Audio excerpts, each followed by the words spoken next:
Let's return to This Week in America. Here's your host, Rick Bratton. Welcome back, everybody, coast to coast, This Week in America. A high and noble mission, the Adventist outreach to African Americans during the Civil War era and beyond by Robert W. Price, reflects on the turbulent years, the ones following America's Civil War. The emancipation of those held in slavery opened new ministry opportunities for Northern churches. Previously blocked from reaching any held as slaves, they are now free to preach the good news to the poor. Individuals discovered within this new mission field, the Freedmen, willingly came to hear the word of the Lord proclaimed. One request rose above all the others. They wanted to read. Meanwhile, the surrounding white community was strongly opposed to any schooling at all. Missionaries stood in the middle, seeking to please both the sending churches and the black freedmen while maintaining peace within an oftentimes hostile community. Their story in a high and noble mission, the Adventist outreach to African Americans during the Civil War era and beyond, by Robert W. Price. Robert had a lifelong involvement with urban ministries and education, did his doctoral studies at the University of Illinois. He helped found and later pastored a large inner-city church in Chicago, which continues to maintain a strong educational ministry. He's written Sunday school lessons for a number of years, for more than 30 years at Chicago State and Eastern universities. He developed a popular course on the history of the black church in America, uncovering some of the materials used in this book. Dr. Robert W. Price, author of A High and Noble Mission, is our guest on This Week in America. Dr. Price, welcome to the program. A pleasure to have you with us. Thank you. Pleasure to be here. It is such an interesting book and a different perspective for many of us of what happened and what transpired in the years right after the Civil War. How did you become interested in the area of the church missions? Well, I've always been interested in church missions. I guess I grew up in a mission-minded church, and therefore I was just had that background. But then one day someone told me that the mission society that was heavy in Africa, India, and other places began as a mission to the freedmen. And so that began my interest in this whole field. The title of the book is What is the High and Noble Mission? What is High and Noble Mission? Where'd you get the title? Well, the High and Noble Mission was originally to preach about the second coming of Christ, that this is an Adventist church, and they were in the North and preaching about the second coming of Christ. And so that was the mission, and they spread it all around the North. But the problem was that they couldn't move south because many of the people were abolitionists, and therefore they were unable to move into the South. So that was the original High and Noble Mission.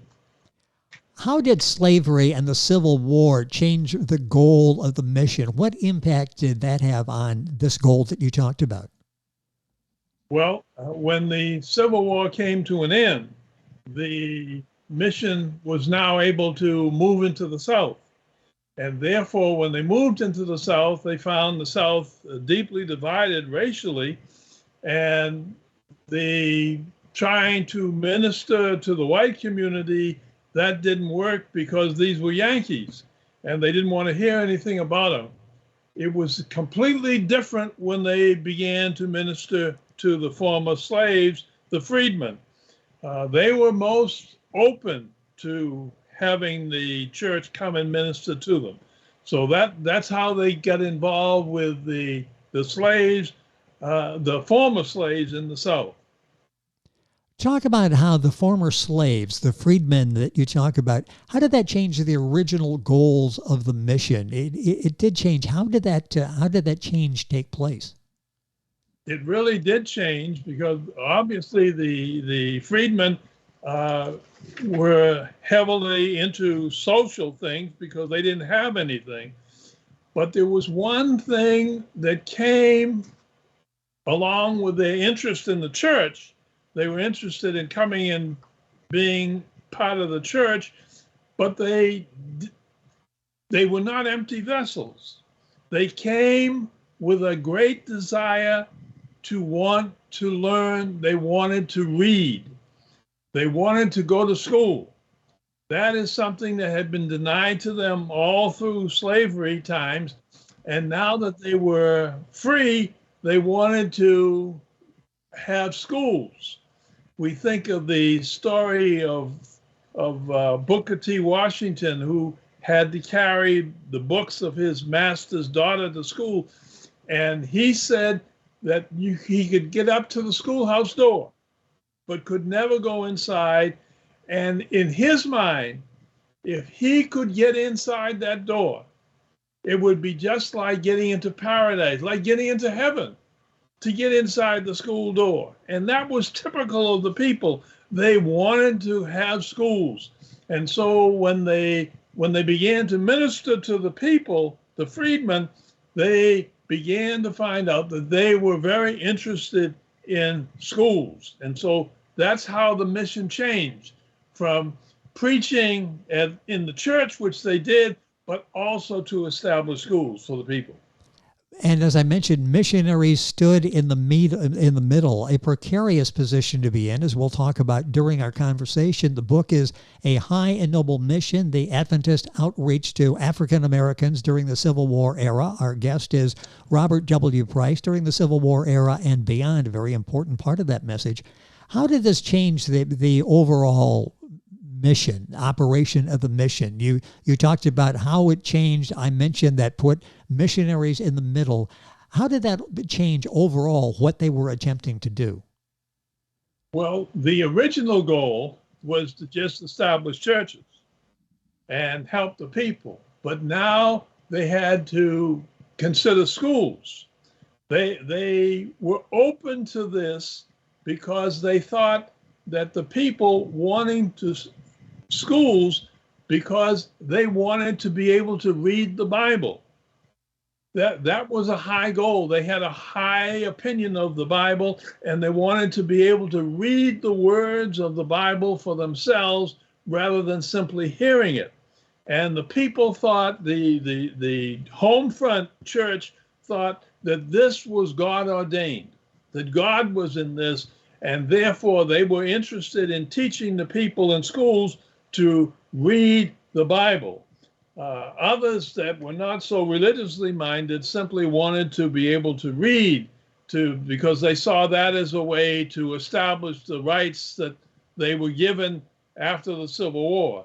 And so the church began to not only have church on Sunday and teach a Sunday school, but also 5 days a week, regular weekday school, in which they were teaching people how to read, and they were teaching them how to read by using the Bible, which they said is helpful in maintaining the churches that they were establishing.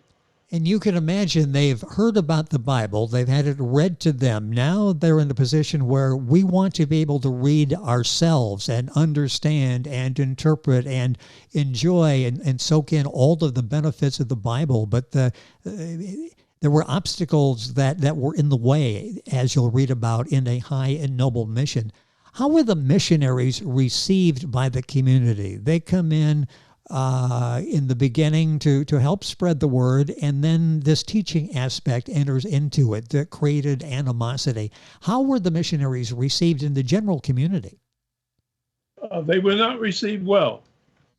They were Yankees, and they were coming into the South, and they said that they couldn't find any place to live or to operate. Especially because of the schools. The normal Southerner was not so opposed to establishing a church, but to establish a school went against all the past history of the South when it dealt with the freedmen. And so the missionary was coming in trying to establish a church, and a school along with the church.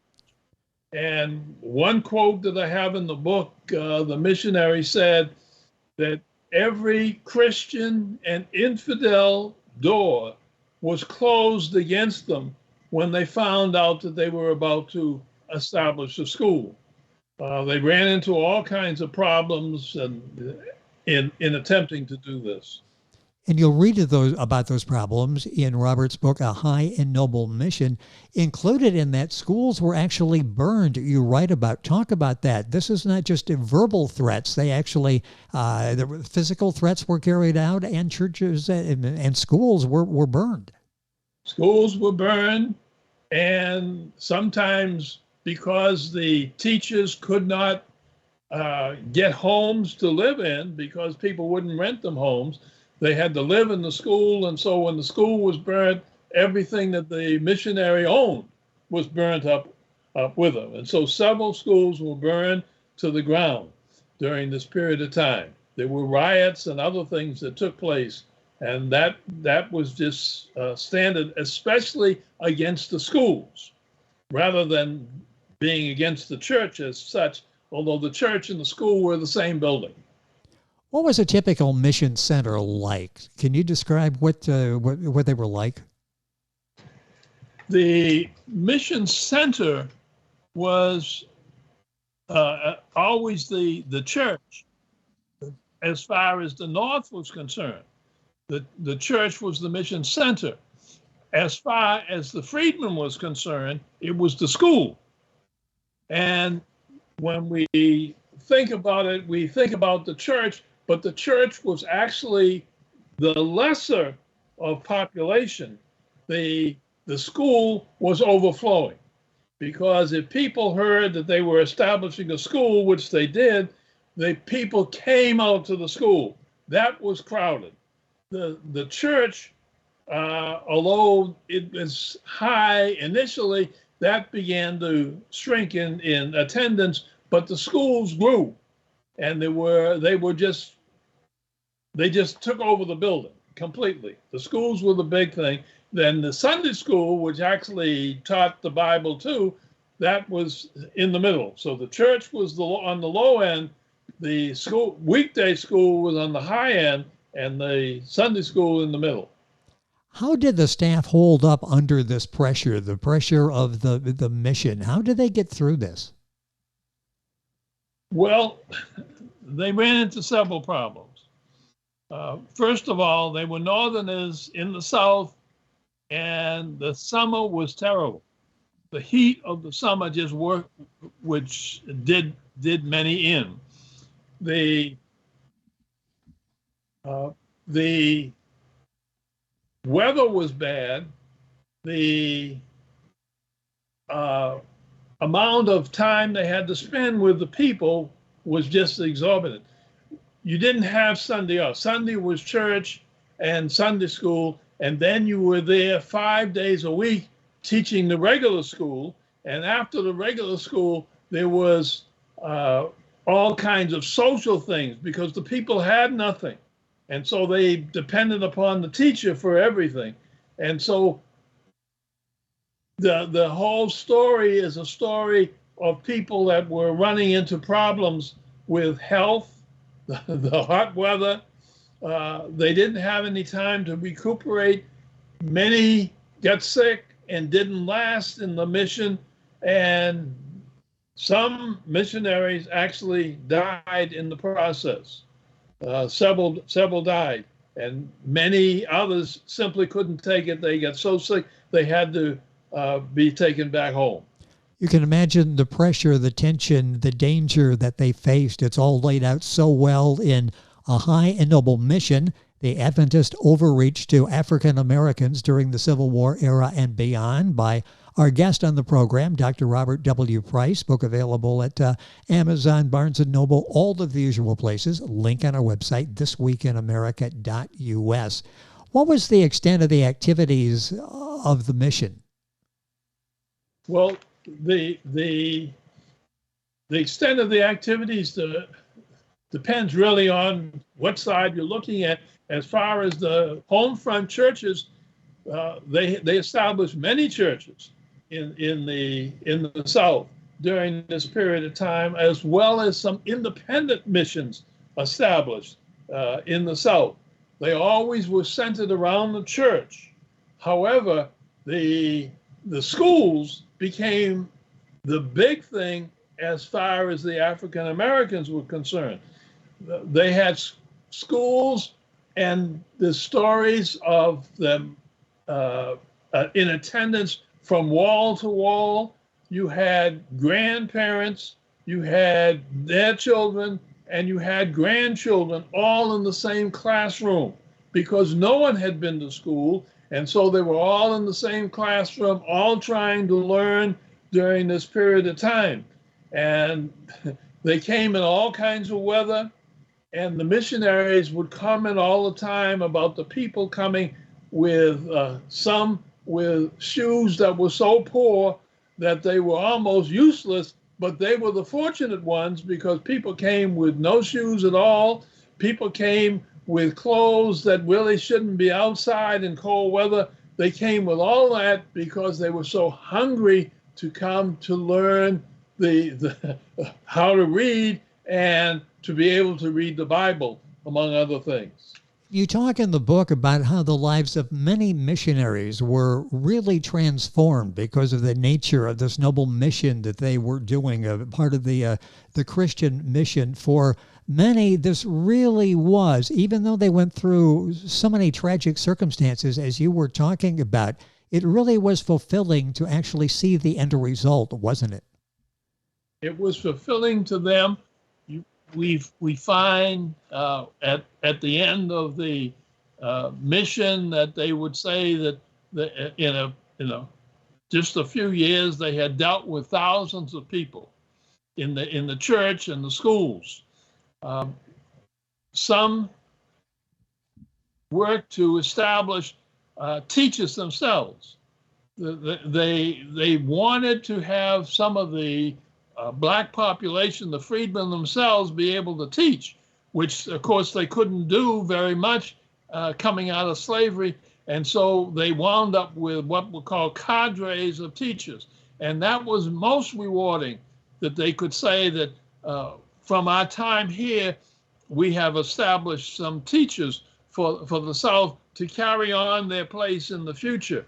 And some other missions were more concerned with what we would think of as a regular rescue mission, in which they were changing people and their lives from just wasting away after slavery into something that was solid and goal-oriented.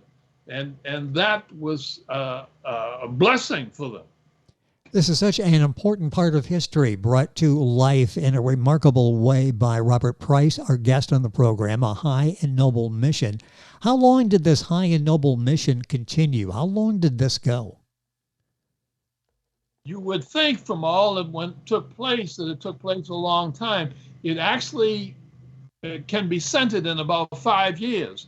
The Civil War ended in 1865, and it began a little ahead of that time and really came to an end about 1870. In 1870, because the black population was so concerned about education, the white population actually began to be more interested in education too. And they pushed to get universal education for all people, especially the white population, but it latched over onto the freedmen also. And so in about 1870, the states began to have universal education, which meant that they were paying for people to have schools, and therefore the Freedmen's Bureau that was paying the rent for these buildings, the Freedmen's Bureau kind of went out of business about 1870, which meant that the people could no longer afford to pay the rent for the school, which also paid for the church. And so about 1870, things began to come to an end. So it was a very intensive 5-year period in which the Freedmen's Bureau got involved in paying the rent and to keep the schools going. Are there lasting effects, impacts?